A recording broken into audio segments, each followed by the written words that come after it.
There is no death, only a change of worlds. That's an old Native American quote that my grandmother taught me back when I was a child. I don't remember who said it, but that's what got me interested in ghosts, spirits, and things of that sort. My grandmother on my mother's side is a very spiritual woman, always holding seances, talking with the spirits, burning candles, and things like that. I learned most of what I know about the spirit world from her. She just turned 92 this year and has more energy than most 20-year-olds I know. It scares me sometimes. Anyway, hi, my name is Lily Sweetwater, and yes, I'm a Native American, half Cherokee on my father's side. My father, Dawidi, meaning David, is 100% full-blooded Native American. My mother, Shannon, is 100% full-blooded African American. I also have a brother, Somas, meaning Thomas in English.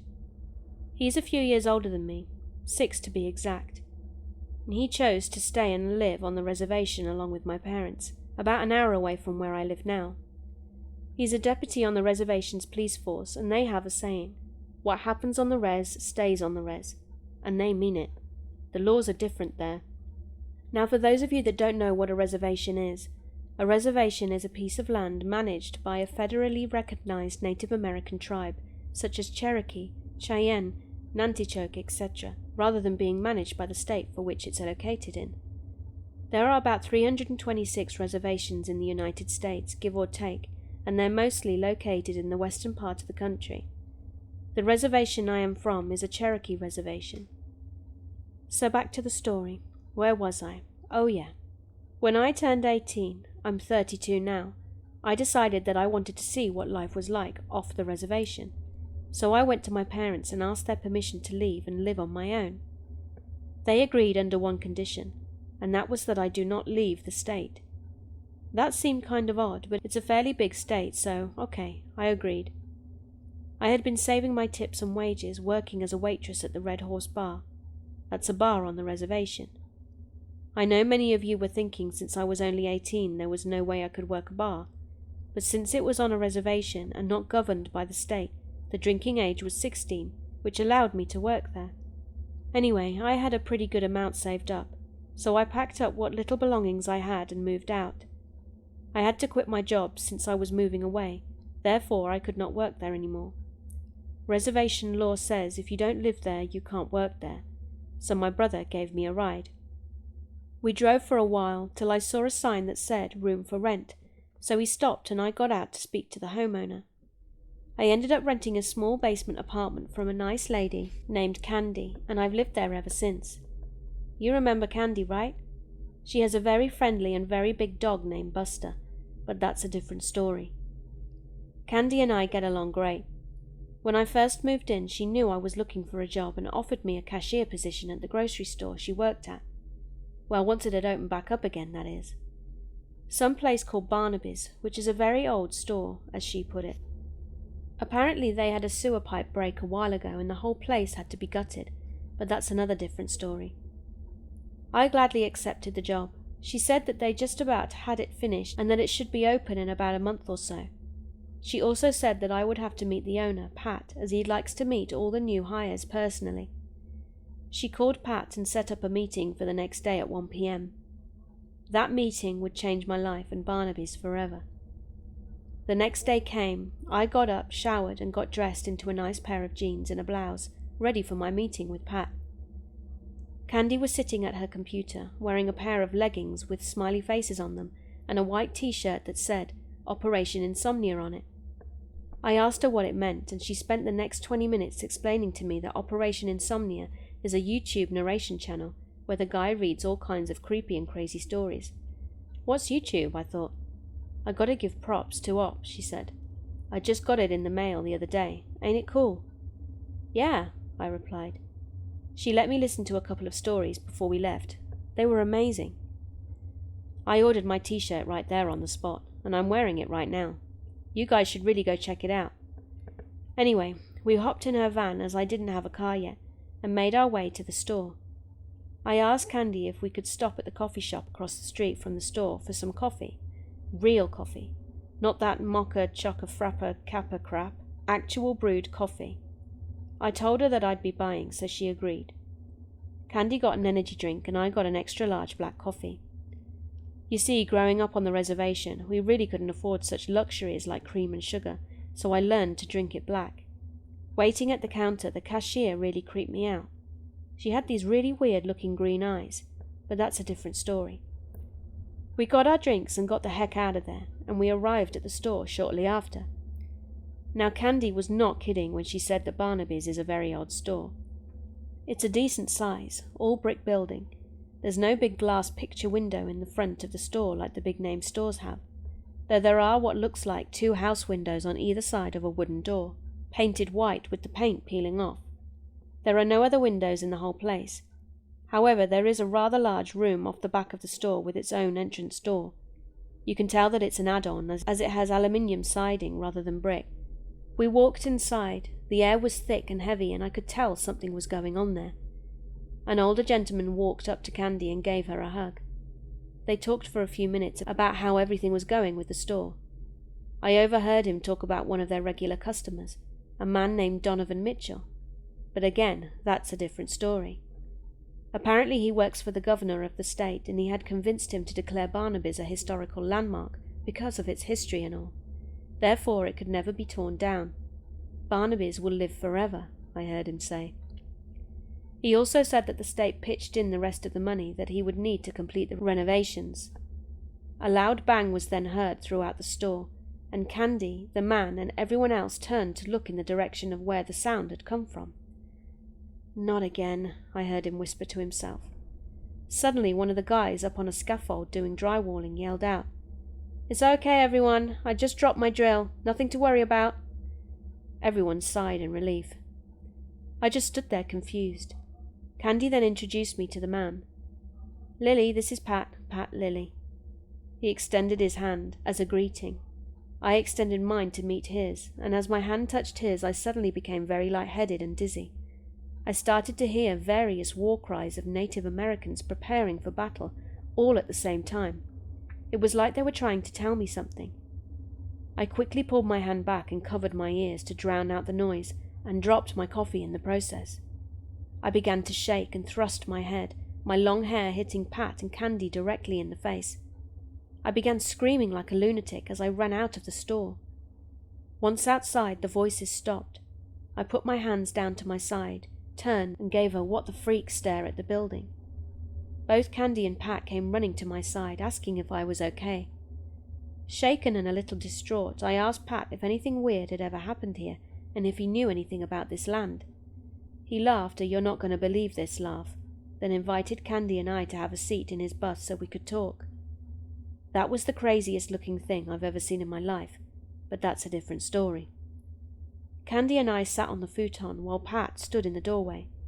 He proceeded to tell me about every single thing that happened here, as much as he could remember, that is.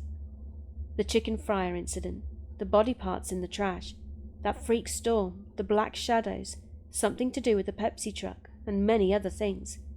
He also said that he had a ghost hunting team investigate the store about 6 months ago. He's still waiting to find out what happened there. Then, to top it all off, he told me this place is built on Indian burial grounds. I was in shock. Horrified, actually. Indian burial grounds, I thought to myself. Do you know how disrespectful that is? I was furious. I contemplated walking out right there and then, but a job's a job and I really needed one. I thought of my grandmother and that quote she taught me many years ago. I decided that I might be able to help. Anyway, I told Pat I wasn't too happy with the store being built on an Indian burial ground, given the fact that I'm Native American. He apologized, saying he didn't know. I accepted his apology and asked if it would be all right if I contacted my grandmother and asked her to come to the property and perform a séance to hopefully figure out why the spirits were so restless, besides the obvious, of course. He smiled and graciously said yes. I contacted my grandmother and told her what was happening. She agreed to hold the séance the next Friday, Friday the 13th. I love those movies. I have all 107 of them. I'm exaggerating. There's so many of them. Anyway, Friday came and Candy and I drove to pick up my grandmother. My grandmother explained as I loaded her equipment into the van that she didn't know if the séance would work, given the language barrier, but she was willing to give it a try. This should be interesting, I thought. We arrived back at the store about 11 p.m, and Pat was already there.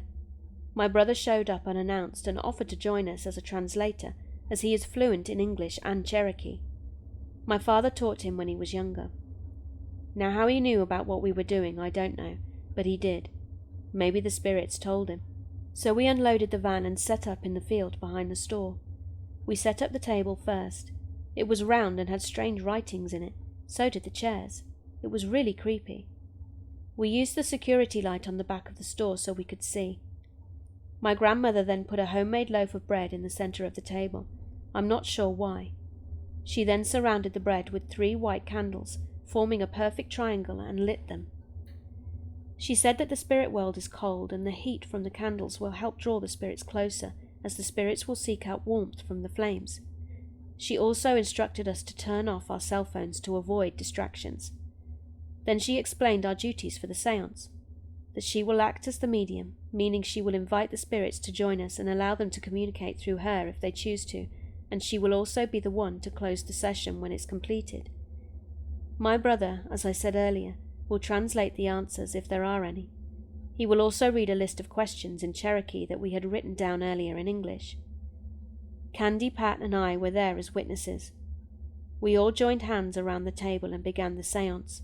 My grandmother began by saying, "O great spirits that inhabit this land, we invite you to join us tonight. We offer you the gift of heat from these candles that sit before us. We offer you this bread to nourish your hunger for this world. Please come and speak to us." As she finished her invite, the wind suddenly stopped blowing, the crickets stopped chirping, and the air became cold and heavy. After a few moments she repeated her invite once again. This time the flames from all the candles burst up about an inch, like a flamethrower when you squeeze and release the trigger. Then they went back to normal. Candy screamed and began to shake. "They're here, be quiet. Ask the first question," my grandmother said. For the sake of the story, I will tell you the questions that were asked in English, but when this all happened, it was spoken in Cherokee. My brother asked, "How long have you been here?" Suddenly we heard rustling in the trees, so we all turned our heads to look. The wind started blowing again, this time really hard, so hard that it thrust our heads all around. We were all fighting to stay upright. But somehow the candles stayed lit, but the list of questions blew away. Through the whistling of the wind we heard a disembodied voice saying, "Many moonies," translated, "many moons," my brother said. "Many moons," my brother said. "That means many moons." Holy crap. Candy began to cry at this point. "I can't do this, I'm too scared," she whined. "Calm down," my grandmother said. "We're safe as long as we hold the circle." She was wrong. Suddenly an enormous gust of wind came through, blowing Pat's toupee completely off his head and blowing the candles out.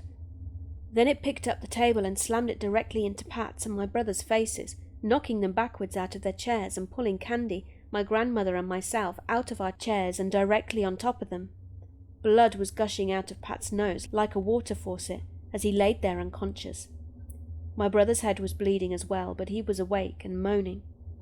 "Do not break the circle," my grandmother yelled. The tables and chairs that were lying on the ground began to levitate, then they took flight and slammed hard into the back of the store and the security light, causing it to explode. Sparks flew everywhere, and we were now in total darkness. Candy was screaming at the top of her lungs.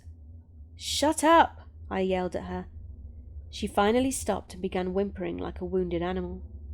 Just then a dim yellow light began to rise from the ground, through the grass, and covered the entire field and the 5 of us. The sound of tom-tom drums began echoing through the night, getting louder and louder as each second passed. The ground started to shake and transparent images of Native Americans began to rise from the ground. There were men, women, and children, slowly rising from the dirt and grass. I was feeling like I just walked through a spiderweb, as I actually watched a spirit rise directly through my body. I watched as they rose through all of us. I will never forget that moment for as long as I live. My grandmother then screamed louder than I've ever heard her scream. "What do you want?" My brother mumbled the translation. Just as he finished his sentence, everything stopped. No more wind, No more drums, no more spirits rising up from the ground. They were all standing around us now. I tried to scream, but nothing came out. Suddenly we heard another several disembodied voices saying, "Weswegiti," over and over again at the same time. My brother began mumbling something that sounded like a word, but I couldn't understand what he was saying. "What? Somas? I can't understand you." He took a deep breath and said it once again. "Respect. They want respect," he said in a groggy voice. My grandmother then said, "I close this circle of communication and thank you all for joining us tonight. You may now break the circle." I immediately grabbed my phone out of my pocket, turned on the flashlight and went to go check on Pat. I shook him a couple of times and he eventually woke up, completely unaware of the night's events. Dazed and confused, he sat up slowly, blood caked to his face. My grandmother and my brother both sat up and said that they were okay. Candy, however, was lying in the fetal position, crying and shaking uncontrollably. I called 911 and said that there had been an accident and to send an ambulance. The ambulance arrived and tended to Pat. They called a second ambulance for Candy, though, and they gave her a mild sedative, then loaded her in the back of the ambulance and took her to the hospital for an overnight stay. She was released the following morning. Pat, however, was treated for severe head trauma, taken to the hospital and stayed there for a week and a half. He said he'd got a couple of nurses' phone numbers, the dirty old man that he is. My brother had to drive my grandmother and I back home, and Candy picked up her van a few days later. Once Pat had gotten out of the hospital, I called him and told him exactly what had happened that night. I also asked if it would be possible to use that room off the back of the store as a memorial tribute to the Native American community, for which I would have full control over. He graciously agreed. I contacted several people from my old reservation about donating items to the memorial: books, old Indian arrowheads, clothing, things of that sort. The response was overwhelming, and I got a ton of stuff. They finally finished the store, as well as my memorial room, and the store opened back up soon after. The activity has died down a lot, so I've heard. You still see an occasional sighting or two around the store, but nothing too serious. I got my room organized, my mum helped me decorate it, and I opened up soon after that. I hired one of the waitresses from the bar I used to work at to cover the night shifts. She's a friend of mine, so that works out well. My father, my brother, and several older people from the reservation often make random trips here to donate their time, taking pictures or answering questions that anyone might have. So if you want to know more about the Native American culture, please stop by any time or call 1-800-BARNABY. Select option 3 for memorial. We're open 7 a.m. to 9 p.m., Monday through Saturday. There's no charge to enter, but donations are accepted. Oh yeah, we never did find Pat's toupee.